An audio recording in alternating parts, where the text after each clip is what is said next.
It's that time of the year again when we human beings are going to engage in what must be one of the most peculiar and uniquely human of all behaviors. Many of us are going to invest a good bit of time and energy and even some hard-earned money to locate and obtain a specific variety of squash that we think fits a certain criteria we have in mind. In fact, some of us are even going to ride a wagon or a tractor out into a field that we don't even own with the sole purpose of choosing one of these perfect squashes. We're going to buy that specific variety of squash, called a pumpkin, and we're not going to eat it. We're going to hollow that thing out and we're going to carve a face in it. And then we're going to put a candle in it so that the face lights up at night. Regardless of what you believe about the origins of this Halloween practice, you have to admit it's quite a preposterous one. Personally, I have no problem with making jack-o'-lanterns. I think it's a lot of fun, and in fact, several church groups I've been a part of have carved pumpkins together. However, as human practices go from start to finish, it's pretty eccentric.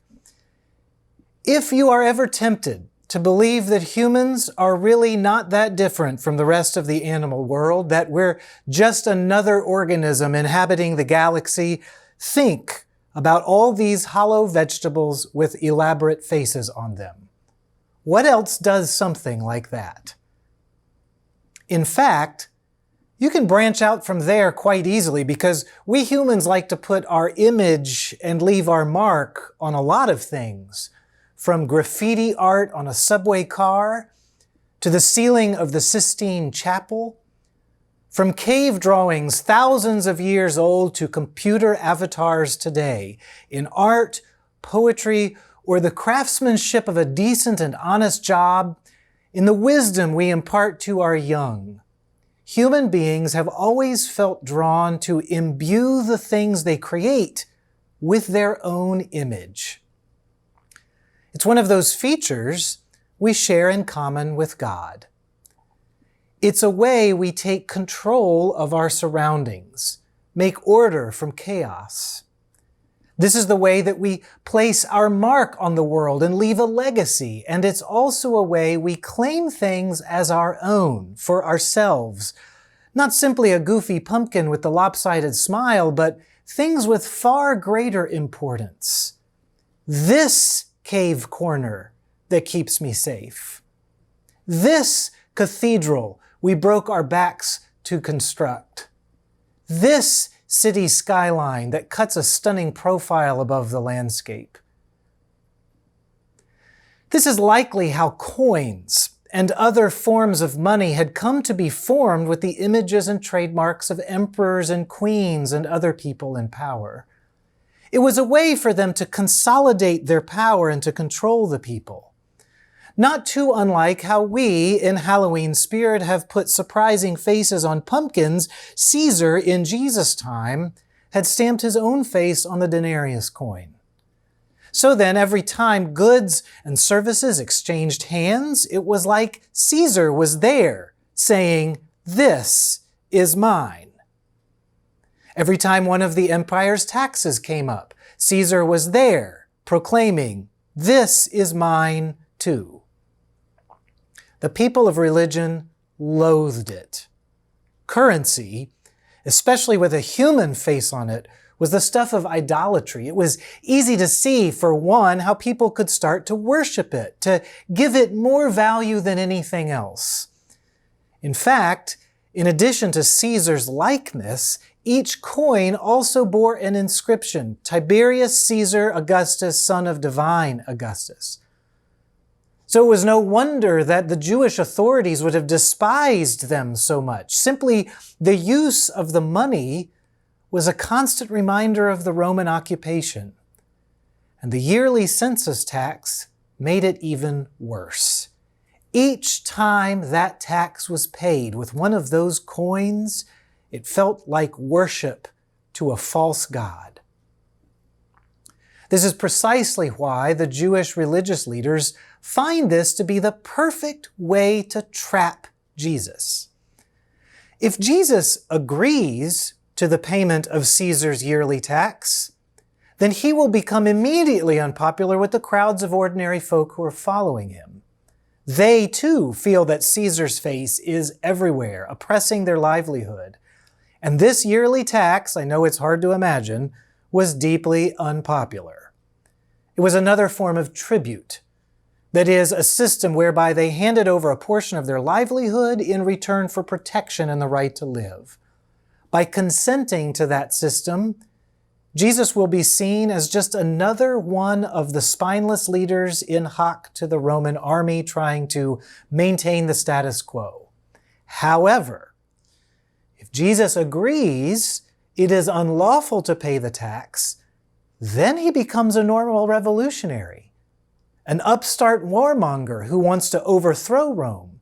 It will be much easier for the authorities to encircle him and label him as trouble. Jesus' response about paying the tax is remarkable. He manages to wiggle out of the trap by reminding them of something that everyone finds so easy to forget, or worse, easy to deny. What's more extraordinary and ingenious than the face of Caesar on a coin? Well, the fact that each one of us, each pumpkin carver among us, each cave wall scribbler, each money minter, bears a mark on his or her very life. What's more astonishing than an entire system of currency containing the image of the emperor who made it? The truth that each one of our communities is a treasury minted in the image of our Creator. From Jesus' point of view, it's no big deal at all to pay Jesus tribute with the money in our pockets. Once we remember that we pay tribute of thanksgiving and service to God the Father each and every day with our lives. The currency of Caesar is copper, stone, and sword. Those are powerful insofar as you want to build a city or an army or pave a road. But the currency of the Creator are things like flesh and blood, intellect and language, creativity and morality and kindness. And imagine what those things can build. To be reminded that we are created in God's image is no small thing. I wonder if the Pharisees and Herodians had forgotten it, caught up as they were in fretting about how Caesar was laying claim to everything. Come to think of it, I'm not sure we really know what it means anymore to be made in God's image. We hear so many competing definitions of what it means to be human nowadays that our divine qualities get glossed over or downplayed. The brain is just one giant computer, programmed from birth, some say. Others tell us all our features of humanness can just be explained by cold, hard science as long as we have the time to figure it out. More likely, we don't hear these things. We just feel them. So many of us get the impression that we are just cogs in a giant machine, working day in and day out to pay the bills and make ends meet, worrying if we'll have enough for retirement, slaving to consume and purchase things that leave us unfulfilled. Millions of others of us scrape by in the filthy slums of the world's poorest communities, living on little more than a denarius a day. We see, we hear, we sense deep in our bones that we are just pawns of whichever cruel empire we have, that we are mass-produced squishy computers that can just be controlled and manipulated. The reality, we must remember, is different. The reality is that God has carefully picked out and chosen each person who has ever walked on this earth, male and female, and said, this one is mine.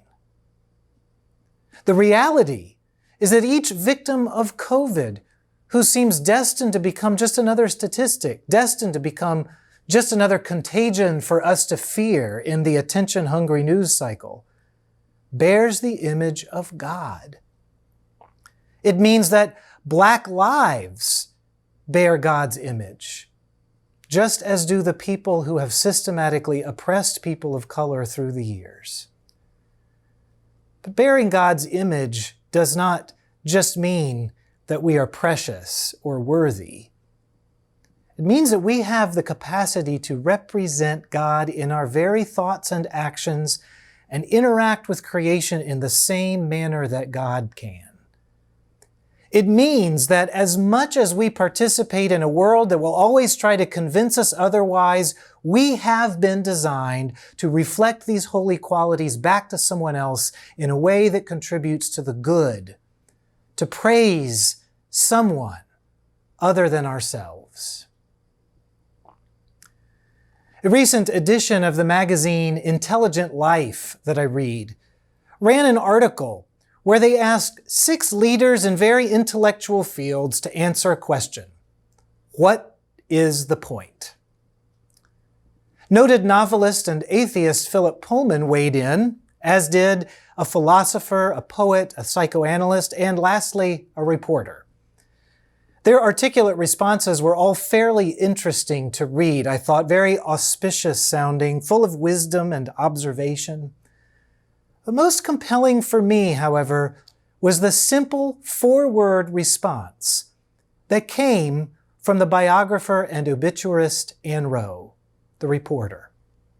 She was the one person among that list whose career essentially involves scouring the sum total of people's life stories and finding within them some pattern and meaning. Ms. Rowe responded curtly to the question, "The point is love." Yes, love is ultimately what we and no one else are able to render to God and creation. It was placed there in the beginning, and it remains there still like a small tea light in the bottom of a hollowed-out pumpkin. And even when our godlike image is so tarnished and broken, so demolished by sin and our self-serving behavior that we are not sure we are even able to love, not able to recognize the healing powers of our speech, our intellect, our creativity, much less lift it to God, then we remember that God has become one of us in that human image. And because of that, we can see that even in death, even in utter suffering, we still bear the image of the divine. Even as we breathe our last and the story of our life comes to a close, there is still opportunity to reflect God's glory. Caesar's army and tax may be powerful, but imagine all the force of justice and righteousness if our redeemed lives were offered in tribute each and every day to the Lord of heaven and earth, because the point is love. Imagine the love of Christ unleashed in each of our forgiven lives, knowing our own value and seeing value in each human being. Mercy, what that economy would look like. God has loved us into bearing His image, and now we bear that back. That, I believe, is what Jesus envisions as I see Him in my mind's eye flipping that coin back into the hands of the Pharisees that day. He isn't all that impressed with the power of cash or currency, but rather with the beauty of our very beings offered 100% in grateful devotion, each one of us, like a beautiful masterpiece jack-o'-lantern, who has learned from Christ that the point is love. Each one of us, our lights glowing from the inside and shining that smile of existence right back in praise of the one who carved us.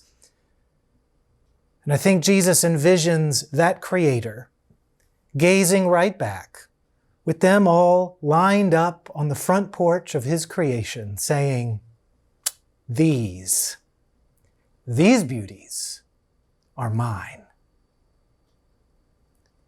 Thanks be to God.